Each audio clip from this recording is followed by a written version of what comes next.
We're joined by Republican Senator and presidential candidate Ted Cruz. Good to see you, Senator. Megan, good to be with you. Was it a fair question? Was it a fair issue?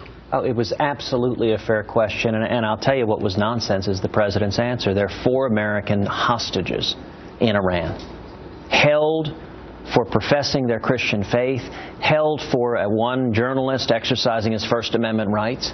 And in the entire course of President Obama and John Kerry and the administration popping champagne and celebrating this deal with Iran, they did nothing to free those imprisoned Americans. It was one of the many shameful aspects of this catastrophic Iran deal. You know, the president says this is the best possible deal we could have gotten. Well, you know, it's interesting. Prime Minister Netanyahu put out a statement today that said this was a catastrophic mistake. And he said the one person who's telling the truth is the president of Iran, Rouhani, who said we got everything we wanted. This deal ensures that Iran either, number one, will acquire nuclear weapons, or number 2, will necessitate military action from the United States or Israel. In addition to that, if this deal goes through, and I hope that Congress steps up and stops it, billions of dollars will flow from the United States of America to Iran, the leading state sponsor of terrorism in the world. That money will be spent by jihadist terrorists to murder Americans, to murder Israelis, to murder Europeans. If this deal goes through, the Obama administration will become the leading financier of terrorism against America in the world. This is, I've heard this referred to before as the jihadist stimulus bill. Let me shift gears with you on the subject of money. We began the show by talking about Planned Parenthood and that disturbing video. You've been pushing now to defund this group. They say taxpayer money doesn't go to abortion and abortion remains legal, and that group helps prevent unwanted pregnancies. Look, these tapings of Planned Parenthood selling body parts are grotesque. It highlights the evil of what they're doing. They say it isn't a sale. You know, 2 things need to happen. Number 1, there needs to be a criminal investigation. There are at least 3 federal laws that are potentially violated. 1, selling the body parts of unborn children for profits. Number 2, for any transfer of tissue, there has to be written consent from the mother. And number 3, under federal law, you cannot change the method of abortion if you're trying to get tissue. In that tape, you see they're discussing different methods to capture. And so I'm calling on the U.S. Department of Justice to investigate has federal law been violated, and I'm calling on state officials in any location where Planned Parenthood exists for state district attorneys, state attorneys general to investigate criminal conduct.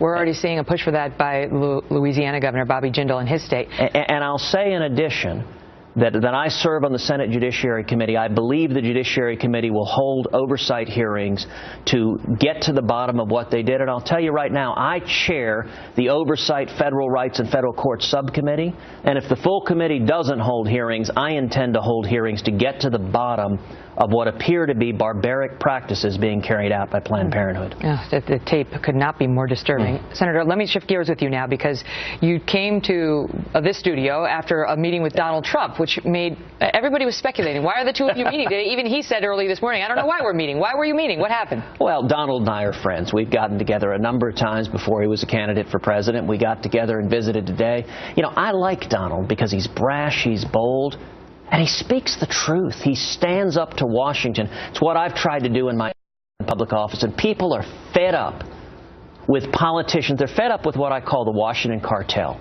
Career politicians, Republicans and Democrats, who get in bed with the lobbyists and special interest. And I in particular salute Donald Trump for focusing on the problem of illegal immigration. But has he been too bombastic? Has he been too incendiary? This is what a lot of other Republicans have said, that his messaging is not very good for the GOP brand. Well, look, he speaks in colorful terms. He doesn't speak the way you or I speak. But an awful lot of Republican 2016 candidates went out of their way to beat him with a stick.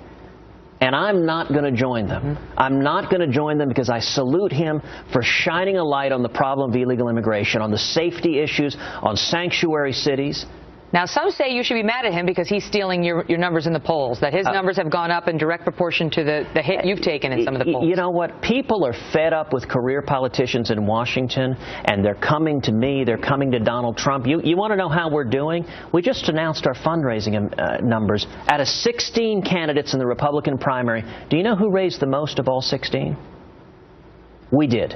We raised $14.3 million hard money for the campaign. Second place is Jeb Bush at 11.3. You only have $10 billion to go to catch up with Donald Trump and his wealth. Now, that's true enough. But there is some very good news for you tonight, which is after all this controversy, you are now on the New York Times bestseller list. Your book will be number 7 there. You go, James is happy for you. And my question to you is, do you think the public pressure led them to reach a different conclusion? Because they're saying they applied the same criteria this week as they did last. Oh, look, of course it did. I mean, if you look at last week, they had 20 books on their list. My book, A Time for Truth, outsold 18 of them.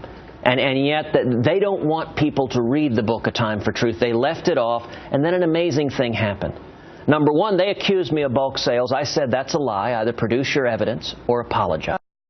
Then my publisher, HarperCollins, came out and said, that's a lie. We have all the sales data. There are no bulk purchases. Amazon, too. But then Amazon and Barnes & Noble both came out and said that's a lie. So I'm glad the New York Times listed it. I appreciate their listing it. But it seems to me there are a lot of conservative authors the New York Times discriminates against.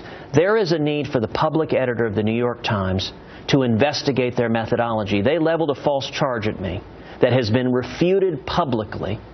And if the New York Times, if they want to be credible journalists, the public editor needs to investigate their methodology, see if they're discriminating against authors that they may have different political views from. Sure would be good to get a look at it. Senator, great to see you. Thank you, Megan. Thanks for being here.